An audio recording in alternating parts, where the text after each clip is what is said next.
Hi guys, this is the Ordinary Man Step by Step episode 6 I think we're at. Just again give you a quick update on what I've been up to yesterday and today. Yesterday was an interesting day. I had a meeting with a prospective client at a very large organisation from the accounting world. I was initially supposed to have that meeting last week, but I was down with a chest infection, so I was flattened last week, so I had to reschedule. And yesterday morning they rescheduled on me, so that's, I suppose, karma's a bitch. So that's rescheduled to next week, which is all good because there's no panic. So that was yesterday morning. So then spent it turned into being admin day then, which I had a lot to catch up on. Still have a lot to catch on, and I got a little bit sidetracked yesterday. I put up on LinkedIn. I've been thinking about this for a while now. Just about the impact of if the housing situation keeps going the way it's going, what's going to happen, basically the end point. I've been thinking about it for a couple of weeks, but I just haven't sat down to draw it out. I'm very, very visual. So yesterday morning, I spent the whole morning playing out this scenario, and to be honest, it's not really good reading.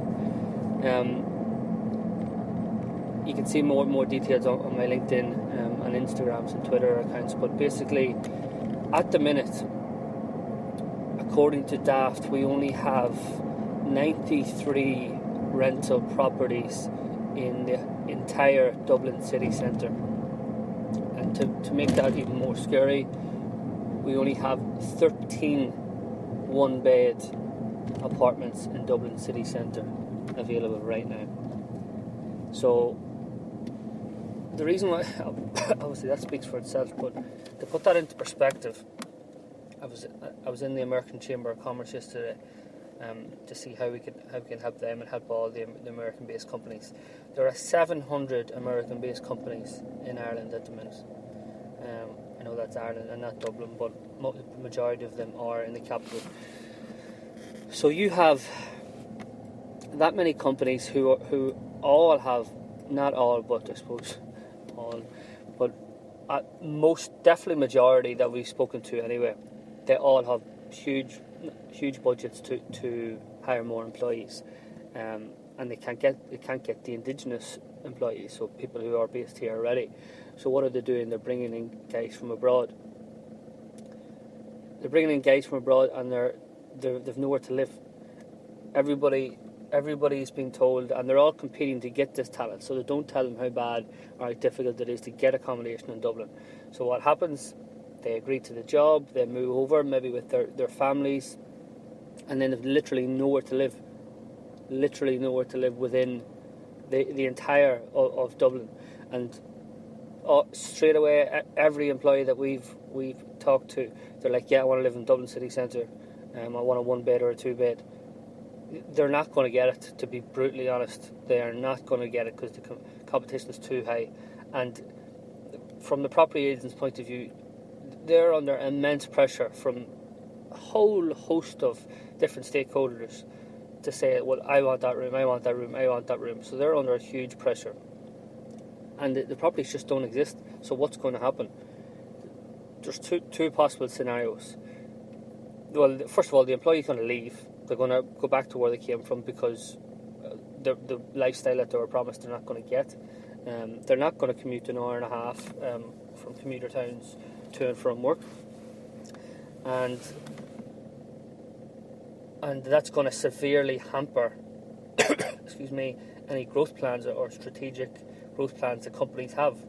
So then they're going to have to make a decision, either to move some of that operations elsewhere, or the company stalls. So that's where we're going to be at. And I I was in touch with a HR director of a company yesterday to play out this scenario, and it's even worse than that. The current employees that they have are being evicted from their properties because the landlords want to sell them.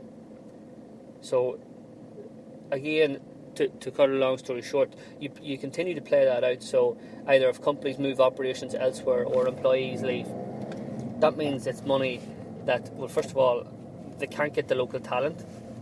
So first of all, that's the company, if they do decide to start moving operations elsewhere, that's all of the employees that they move. They won't pay income tax, USC, PRSA. They won't be spending money in the local pubs, the restaurants, the coffee shops. That's all going to take a hit.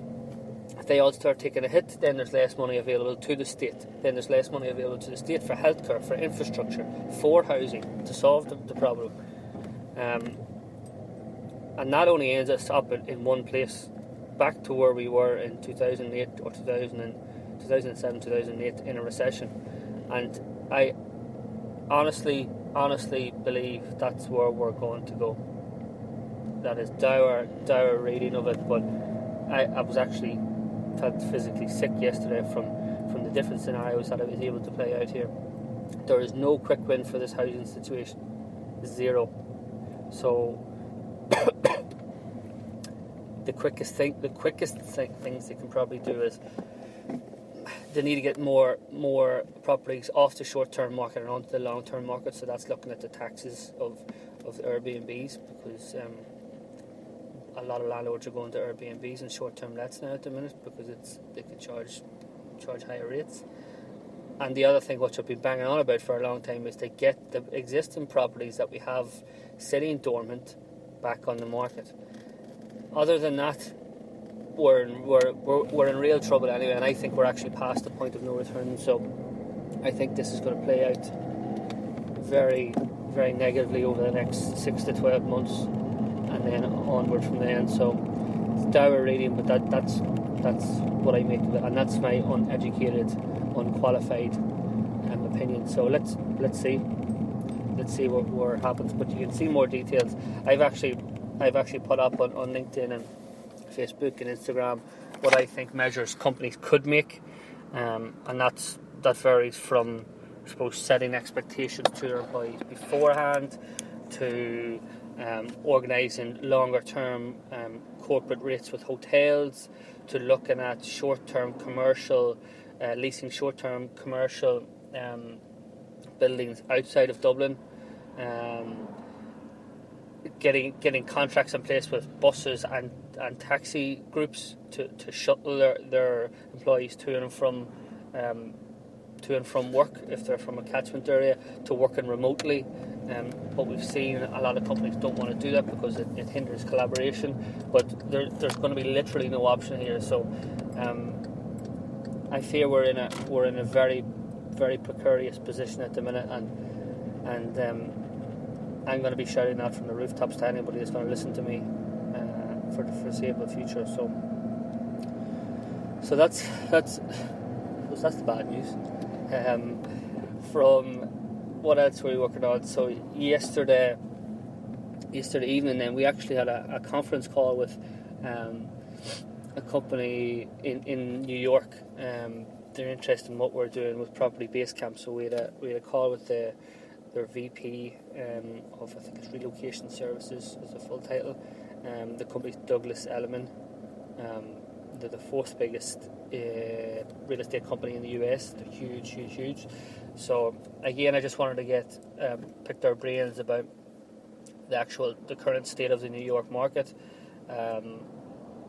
It's uncanny how similar it is in ways, in regards to they're running at 99% occupancy rates, which is, from what they're saying, is that's absolutely scary. So there is huge competition for properties like there is here. So that's really interesting for us. They have said that there's nothing quite like what we're doing, which I suppose is a good thing. So what we're doing is we're gonna hopefully go over at the end of June, maybe the start of July, and we're going to meet with these guys as well, just to get a further feel of the market and see what the interest there is from their side. We have another call with another company next week, and if we are going over, I'm going to try and line up as many meetings as possible for whatever the couple of days that we're going to be there, just to obviously sponge and get as much information as we possibly can. If the key to this, if we are going to look at markets like that, is going to be speed, and I probably think that we will have to go down the investment route if we're looking at locations such as New York, which is fine too. And ideally, we'd like the investment to be from someone based in the area that we're going to be, so in New York, and again, even preferably a company like Douglas Elliman, who already have contacts in place from a property portfolio, so we wouldn't be starting from scratch. I suppose the good thing is that the companies that we're talking with and dealing with here in Dublin, they also have bases in New York, so we kind of have an inlet there as well already. Well, an easier inlet. Obviously, it's a completely different franchise, if you want to call it, but at least we have that some sort of connection there, so that could be interesting. So that's really good. So we're going to continue to do that as well. So today I'm really looking forward to it. Today we're having a team workshop. It's been excuse me, it's been a while since we've been able to have one of these, so we've actually come along our way since the last one. A lot of things have changed for the better, which are really good. So we're going to have that today. It's just for 3 or 4 hours, just to make sure we're all aligned on where we're going and how we're going to get there. Then I have a meeting with a prospective client in the afternoon, who I rescheduled on last week as well because it wasn't well. So I'm going to meet with her today in town, and then I'm facilitating a PropTech event this evening. So it's the first Dublin PropTech event. So it's really bringing together all the companies and people working in the companies that are trying to make their mark in this emerging PropTech industry. So I'm really looking forward to that. Actually, the last time we met was for a photo shoot with the Sunday Independent. So I'm hoping that a good few of the guys will be there. Again, it's going to be fairly casual. It's taking place in my cousin's pub, which is nice and handy. So we really the basis of it is just to figure out from all the different companies. Like these meetups are everywhere, but to me a lot of them are a waste of time.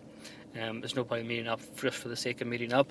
I just want to find out from all these different organisations and guys who work there, what do you want out of such meetings, and then we can feed that into subsequent get-togethers after that. So it should be really good for making connections, obviously, but there has to be some sort of objective to it as well.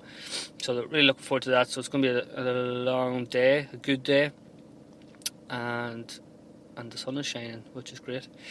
So that's really it. You can, as I said before, all comments, feedback welcome. You can keep on top of things on my Instagram, The Ordinary Man, or Twitter, TommyC15, or my LinkedIn and Facebook, so you can see all the updates and all my splur that I to be venting throughout the day. So yeah, thanks again for listening, guys, or anybody that's listening. Take care. Thank you.